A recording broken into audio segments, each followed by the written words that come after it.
우선 자유한국당이 정기국회 보이콧했어요. 예. 김장경 사장 체포영장 발부에 대해서. 이거 어떻게 보십니까? 예, 좀 우리 국민들도 납득하지 못하죠. 좀 엉뚱하죠. 학교 앞에 자기들이 잘 다니던 분식집 그 가게 주인이 구청에 소환됐는데 수업을 왜 거부하는 거예요. 그러니까 이게 문제가 있다면은 예. 그것이 부당하다고 느낀다면은 국회에서 상임 및 소집을 요구해가지고 예. 환경노동위원회에서 따지고 방송통신위원회 관련해서 그 교문위에서 따지면 될 일을 갖다가 예. 아예 정작 국회를 갖다가 거부하고 예. 길거리로 나가는 그럴 바에는 차라리 이 사태를 막으려면요. 김장겸 그 사장 그 전화번호 있을 거 아니에요. 예. 자주 만나던 관계니까 전화해가지고 빨리 출두해라. 그러면 되잖아요. 예. 사실은 지금 어저께 출두했지 않습니까? 네네. 체포영장에 의해서 체포되어서 출두한 게 아니고요. 체포영장이 발부되니까 자진 출두했거든요. 네네. 이거 체포영장 잘 발부한 거죠. 네. 진작에 갔으면 그냥 5차례나 자진 출두를 거부한 사람이 체포영장 발부하니까 출두한 거니까 자진 출두를 시키기 위해서 가장 효과적인 방법을 사실 노동부와 검찰이 택했다라고 볼 수 있는 거죠. 근데 이제 출두했으니까 이제 국회로 돌아가야 되는 거 아닙니까? 돌아와야죠. 예. 이 체포영장 발부 반발해서 보이콧을 했으니까 이젠 들어가야 되는 거 아닙니까? 들어와야죠. 출두를 해버렸는데. 네. 그러니까 지금 밖에 있을 명분이 없어요. 그리고 이제 또 하나는 안보를 망쳤기 때문에 라는 명분도 걸었습니다. 두 가지를 걸었거든요. 하나는 공영방송을 망친다고 하는 거고 하나는 지금 안보가 다 무너졌다고. 아니 안보를 망쳤으면 그럼 자기들이 휴전선으로 달려가든가 그래야지 그럼 지금 어디를 지금 배회하고 있는 거예요? 청와대 앞에 어제 갔던데. 아니 안보 하는데 사실 어저께 그 자유한국당 원내대표 연설이 있었어요. 예. 그러면 안보와 관련해서 뭔가 따질 것 따지고 자기들 대안을 내놓아야 할 자리인데 그걸 갖다가 자기들이 거부했어요. 그러니까 어제 자유한국당 대표 연설인데 자유한국당만 안 오는. 과거에 보면은 상대방 대표 연설하는 걸 갖다 보이콧하는 경우는 있어도 네. 자기 당 대표의 대표 연설을 자기들만 보이콧한 거예요. 그러니까 이 사람들이 안 보이는 거야. 안보 얘기하지만은 정작 뭐 전쟁 나면은 안 보일 정당이다라고 제가 얘기를 했는데 사실 그렇게 될 거예요. 이렇게 될 거다. 지금 이제 실제 명분은 이제 김장경 사장하고 그다음에 안보 얘기를 했지만 말씀하신 대로 지지자들을 향해서 이제 핍박받고 있고 우리가 그래서 우리가 당신들의 지지가 필요하다고 이렇게 어필하는 거 아니겠습니까? 네, 지지자들 그렇게 생각하지 않죠. 사실은 저렇게까지 과도하게 들고 나오는 이유가 뭔가면은 그만큼 김장겸 사장이 공영방송 사장이 아니었다는 거예요. 새누리당, 자유한국당 방송 사장이었다는 거죠. 박근혜 방송 사장이었던 것이고요. 네. 그래서 이제 박근혜 무너지니까 이제 그런 몇 개 안 남은 가짜 언론에게 기대고 있다가 그거마저 무너지고 있는 데 대한 어떤 두려움 이런 거죠. 본인 입으로 내가 보수의 마지막 보루다. 내가 무너지면 한국당이 무너진다. 이런 말을 김장경 사장이 자유한국당 관계자를 만나서 했다고 그래서 나를 지켜달라고 김성수 의원이 주장을 했죠. 이게 김장경 사장 본인 입으로 이런 말을 했는지 아닌지는 저는 확인할 수 없는데 김성수 의원이 주장을 했어요. 이런 얘기 들었다고. 이게 서로가 그런 의식을 공유하고 있을 수 있죠. 제가 볼 때는 하나 빠진 게 이제 박근혜 전 대통령인데 네. 박근혜 전 대통령 MBC 김장겸 사장과 같은 어떤 가짜 언론인들 그다음에 자유한국당 이 세 축이 서로가 상대방이 무너지면 나도 무너진다라는 그런 위기감으로 서로 혼연일치되어 있는 부분인데 우리가 알고 있다시피 가장 큰 기둥인 박근혜 대통령이 무너졌잖아요. 예. 나머지는 무너지는 게 너무 당연한 거죠. 무너져야 하는 것이고요. 그런데 그렇게 되자 아마 이제 자유한국당 입장에서는 박근혜 전 대통령이 한 달 이내에 이제 사법 처리가 되는 가능성이 아주 높다 보니까 그러니까 여기서 사법 처리라고 하는 것은 혐의가 확정되고 아마 형이 결정되는 그러다 보니까 이제 출당 얘기 나오고 출당은 결정이 된 것 같습니다. 내부적으로. 시기만 남았지. 자유한국당이 박근혜 전 대통령을 출당한다는 것은 사실은 바른정당이 다시 통합할 때 전제 조건을 내건 거 아닙니까? 박근혜 대통령 출당 없이는. 출당 플러스 친박 의원. 네. 예. 팔적. 네. 처리죠. 근데 그게 또 쉬운 일일지도 모르겠어요. 일단 박근혜 전 대통령이 출당이라고 하는 상징적인 액션을 취하면서 다시 보수 통합으로 가는 길로 들어섰다. 이렇게 봐야 되지 않겠습니까? 예.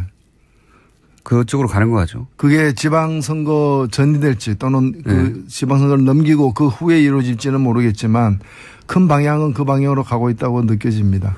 게다가 이제 그 바른정당에서 대표적으로 자유한국당과 통합은 안 된다고 주장했던 자강론자라고 할 수 있는 이혜원 대표가 지금 여러 가지 혐의에 휘말려 가지고 아마 대표에서 자진 사퇴할 가능성이 현재로서는 가장 높은 것 같은데 그렇게 되면 대표는 내려가고 이제 원내대표 조영 원내대표는 통합론자거든요. 네, 그렇습니다. 처음부터 박근혜 대통령 출당되고 나면 혹은 팔적 출당 얘기는 없어요. 하여튼 잘 책임 있게 행동하고 나면 통합할 수 있다. 그럼 통합론자가 바른정당을 이끌게 되는 거니까 시간의 문제지 이제 통합 쪽으로 계속 가지 않을까. 예, 그렇게 보여집니다. 그런데 그 통합이 갖는 의미가 뭘까? 제가 볼 때는 이제 그 당사자들 특히 정치인들 선거에 나가야 되는 사람들 입장에서는 지지 기반이 겹치는 사람들끼리 같은 선거구에서 경쟁해야 되는 그렇죠. 스스로 출혈을 감수해야 되는 상황을 피하는 것이 이제 정치적 이해를 따지면 맞는 거죠. 그러나 그나마 이 바른정당의 지지자들은 자유한국당과 차별화되었기 때문에 구악과 거리를 두었기 때문에 그리고 새로운 그 보수를 한다고 선언했기 때문에 모여든 지지자들인데 그 구악과 이렇게 결합하게 되면은 서로 시너지 효과가 아니라 서로 감소의 효과 서로를 갖다가 이렇게 사실은 죽여버리는 그래서 당으로서는 제가 볼 때는 그 이득이 그렇게 크지 않을 수 있다라고 보여집니다. 이거는 어떻게 보십니까? 이게 정계 개편. 그러니까 2급수하고 3급수 그러면 3급수가 되지 2.5급수가 되는 게 아니거든요. 이 가능성은 어떻게 보세요? 그러니까 과거에 새누리당이었던 사람들이 다시 뭉쳐야 된다. 문제가 됐던 박근혜 전 대통령 혹은 친박 몇 사람만 빼고는 이 흐름이 하나 있고 지금 얘기한 건 그 흐름이고요. 또 하나의 흐름은 김무성 전 대표가 여러 사람 만나면서 자유한국당의 일부, 바른정당의 일부, 국민의당 일부 이렇게 해서 뭐 중도 뭐 연합 이런 식의 구상도 나오고 있습니다. 어느 쪽이 더 가능성이 높을까요? 글쎄요, 뭐 통으로 그 세 당이 특히 뭐 국민의당까지 포함해서 바른당과 자유한국당이 통으로 이렇게 뭉쳐지는 일은 없을 겁니다. 저는 그 일은 뭐 어렵다고 보고 그 과정에서 다 쪼가리 나가지고 특히 국민의당이나 그 바른정당의 일부 파편 가지고 이제 자유한국당과 결합하는 그런 일들은 있을 수는 있는데 당이 통으로 움직일 수는 없다. 그러나 국민의당 같은 경우에는 나름대로 덩치가 크고 하기 때문에 그 지켜볼 거예요. 그러니까 아직 시간이 너무 많이 남았고 기준이 다음 총선이거든요. 다음 총선까지 시간이 너무 많이 남았고 지방선거에 확 이렇게 되지는 않을 거라고 보시는 거군요. 그렇죠. 의원들이 직접 걸린 게 아니니까. 지방선거가 사실은 뭐 기초의원 한 명 한 명이 다 중요하긴 한데 국회의원들에게는 그러나 뭐 아직도 그런 이제 제가 볼 때는 자유한국당이나 국민의당 같은 경우에는 다음 총선 이전에 자신들이 지지율이 1위가 되는 그런 어떤 지금으로서는 이제 전혀 상상하기 힘든 그런 변화가 있을 수 있다. 그게 정치다라는 믿음을 딴 쪽에서 보면 망상으로 보이겠지만 그런 걸 여전히 버리지 않고 있기 때문에 계속 이제 시간을 더 지켜볼 거예요.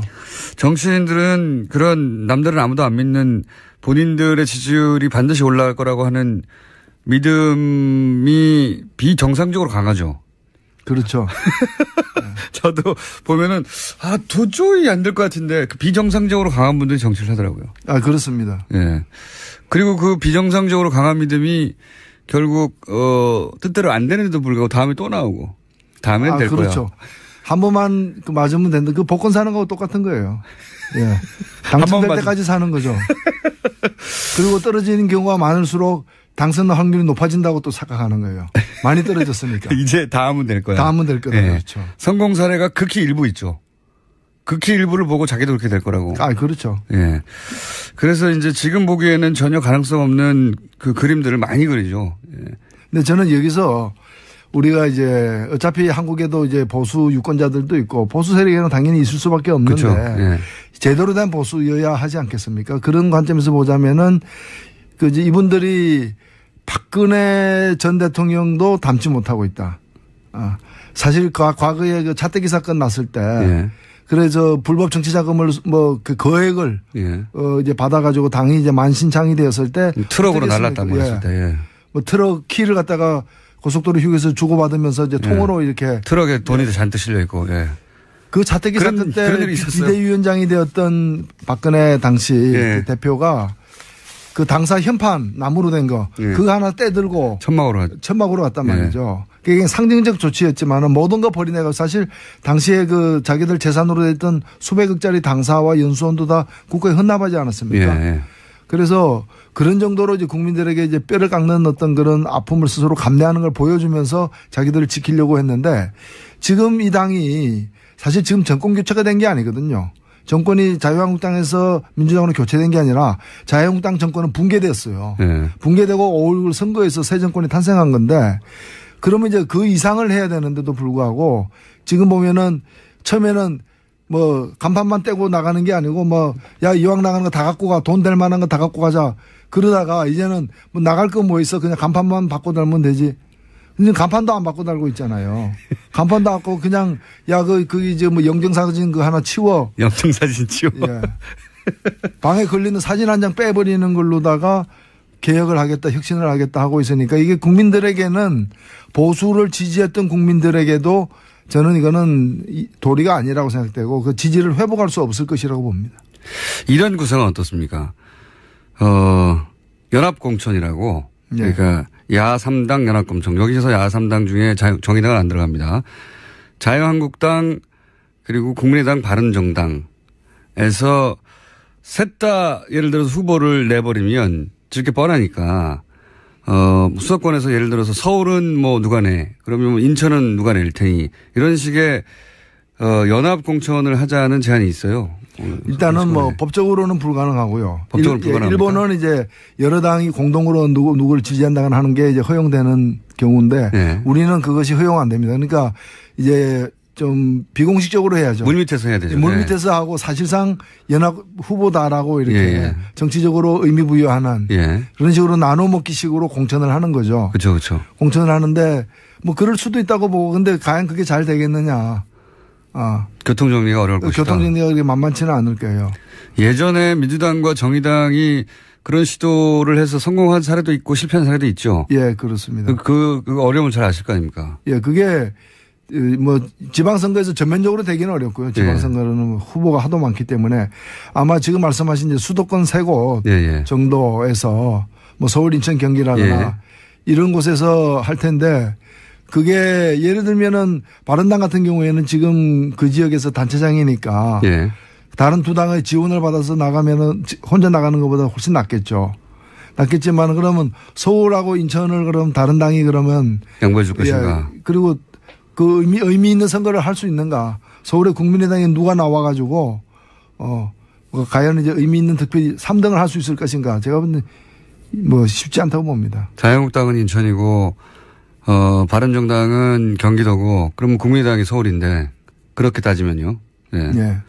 그래서 뭐 여러 명 나오기보다 그냥 한 명씩 나와서 어차피 안 될 거. 여러 명 떨어지는 게 아니라 한 명씩 떨어지자. 뭐 그런 의미는 있겠죠. 선거 전이 될지 또는 그 지방선거를 넘기고 그 후에 이루어질지는 모르겠지만 큰 방향은 그 방향으로 가고 있다고 느껴집니다. 게다가 이제 그 바른정당에서 대표적으로 자유한국당과 통합은 안 된다고 주장했던 자강론자라고 할 수 있는 이혜원 대표가 지금 여러 가지 혐의에 휘말려 가지고 아마 대표에서 자진 사퇴할 가능성이 현재로서는 가장 높은 것 같은데 그렇게 되면 대표는 내려가고 이제 원내대표 조영 원내대표는 통합론자거든요. 네, 그렇습니다. 처음부터 박근혜 대통령 출당되고 나면 혹은 팔적 출당 얘기는 없어요. 하여튼 잘 책임 있게 행동하고 나면 통합할 수 있다. 그럼 통합론자가 바른정당을 이끌게 되는 거니까 시간의 문제지 이제 통합적으로 계속 가지 않을까. 예, 그렇게 보여집니다. 그런데 그 통합이 갖는 의미가 뭘까? 제가 볼 때는 이제 그 당사자들 특히 정치인들 선거에 나가야 되는 사람들 입장에서는 지지 기반이 겹치는 사람들끼리 같은 선거구에서 경쟁해야 되는 그렇죠. 스스로 출혈을 감수해야 되는 상황을 피하는 것이 이제 정치적 이해를 따지면 맞는 거죠. 우선 자유한국당이 정기국회 보이콧했어요. 예. 김장경 사장 체포영장 발부에 대해서. 이거 어떻게 보십니까? 예, 좀 우리 국민들도 납득하지 못하죠. 좀 엉뚱하죠. 학교 앞에 자기들이 잘 다니던 분식집 그 가게 주인이 구청에 소환됐는데 수업을 왜 거부하는 거예요? 그러니까 이게 문제가 있다면은 예. 그것이 부당하다고 느낀다면은 국회에서 상임 및 소집을 요구해가지고 예. 환경노동위원회에서 따지고 방송통신위원회 관련해서 그 교문위에서 따지면 될 일을 갖다가 예. 아예 정작 국회를 갖다가 거부하고 예. 길거리로 나가는 그럴 바에는 차라리 이 사태를 막으려면요. 김장겸 그 사장 그 전화번호 있을 거 아니에요. 예. 자주 만나던 관계니까 전화해가지고 빨리 출두해라. 그러면 되잖아요. 예. 사실은 지금 어저께 출두했지 않습니까? 네네. 체포영장에 의해서 체포되어서 출두한 게 아니고요. 체포영장이 발부되니까 자진 출두했거든요. 네네. 그러니까 체포영장 잘 발부한 거죠. 네. 진작에 갔으면 그냥 5차례나 자진 출두를 거부한 사람이 체포영장 발부하니까 출두한 거니까 자진 출두를 시키기 위해서 가장 효과적인 방법을 사실 노동부와 검찰이 택했다라고 볼 수 있는 거죠. 근데 이제 출두했으니까 이제 국회로 돌아가야 되는 거 아닙니까? 돌아와야죠. 예. 이 체포영장 발부 반발해서 보이콧을 했으니까 이젠 들어가야 되는 거 아닙니까? 들어와야죠. 출두를 해버렸는데. 그러니까 지금 밖에 있을 명분이 없어요. 그리고 이제 또 하나는 안보를 망쳤기 때문에 라는 명분도 걸었습니다. 두 가지를 걸었거든요. 하나는 공영방송을 망친다고 하는 거고 하나는 지금 안보가 다 무너졌다고. 아니 안보를 망쳤으면 그럼 자기들이 휴전선으로 달려가든가 그래야지 그럼 지금 어디를 지금 배회하고 있는 거예요? 청와대 앞에 어제 갔던데. 아니 안보 하는데 사실 어저께 그 자유한국당 원내대표 연설이 있었어요. 예. 그러면 안보와 관련해서 뭔가 따질 것 따지고 자기들 대안을 내놓아야 할 자리인데 그걸 갖다가 자기들이 거부했어요. 그러니까 어제 자유한국당 대표 연설인데 자유한국당만 안 오는. 과거에 보면은 상대방 대표 연설하는 걸 갖다 보이콧하는 경우는 있어도 네. 자기 당 대표의 대표 연설을 자기들만 보이콧한 거예요. 그러니까 이 사람들이 안 보이는 거야. 안보 얘기하지만은 정작 뭐 전쟁 나면은 안 보일 정당이다라고 제가 얘기를 했는데 사실 그렇게 될 거예요. 이렇게 할 거다. 지금 이제 실제 명분은 이제 김장경 사장하고 그다음에 안보 얘기를 했지만 말씀하신 대로 지지자들을 향해서 이제 핍박받고 있고 우리가 그래서 우리가 당신들의 지지가 필요하다고 이렇게 어필하는 거 아니겠습니까? 네, 지지자들 그렇게 생각하지 않죠. 사실은 저렇게까지 과도하게 들고 나오는 이유가 뭔가면은 그만큼 김장겸 사장이 공영방송 사장이 아니었다는 거예요. 새누리당, 자유한국당 방송 사장이었다는 거죠. 박근혜 방송 사장이었던 것이고요. 그래서 이제 박근혜 무너지니까 이제 그런 몇 개 안 남은 가짜 언론에게 기대고 있다가 그거마저 무너지고 있는 데 대한 어떤 두려움 이런 거죠. 본인 입으로 내가 보수의 마지막 보루다. 내가 무너지면 한국당이 무너진다. 이런 말을 김장경 사장이 자유한국당 관계자를 만나서 했다고 그래서 나를 지켜달라고 김성수 의원이 주장을 했죠. 이게 김장경 사장 본인 입으로 이런 말을 했는지 아닌지는 저는 확인할 수 없는데 김성수 의원이 주장을 했어요. 이런 얘기 들었다고. 이게 서로가 그런 의식을 공유하고 있을 수 있죠. 제가 볼 때는 하나 빠진 게 이제 박근혜 전 대통령인데 네. 박근혜 전 대통령 MBC 김장겸 사장과 같은 어떤 가짜 언론인들 그다음에 자유한국당 이 세 축이 서로가 상대방이 무너지면 나도 무너진다라는 그런 위기감으로 서로 혼연일치되어 있는 부분인데 우리가 알고 있다시피 가장 큰 기둥인 박근혜 대통령이 무너졌잖아요. 예. 나머지는 무너지는 게 너무 당연한 거죠. 무너져야 하는 것이고요. 그런데 그렇게 되자 아마 이제 자유한국당 입장에서는 박근혜 전 대통령이 한 달 이내에 이제 사법 처리가 되는 가능성이 아주 높다 보니까 그러니까 여기서 사법 처리라고 하는 것은 혐의가 확정되고 아마 형이 결정되는 그러다 보니까 이제 출당 얘기 나오고 출당은 결정이 된 것 같습니다. 내부적으로. 시기만 남았지. 자유한국당이 박근혜 전 대통령을 출당한다는 것은 사실은 바른정당이 다시 통합할 때 전제 조건을 내건 거 아닙니까? 박근혜 대통령 출당 없이는 출당 플러스 뭐 친박 팔적, 의원 네. 예. 팔적. 네. 처리죠. 근데 그게 또 쉬운 일일지도 모르겠어요. 일단 박근혜 전 대통령이 출당이라고 하는 상징적인 액션을 취하면서 다시 보수 통합으로 가는 길로 들어섰다. 이렇게 봐야 되지 않겠습니까?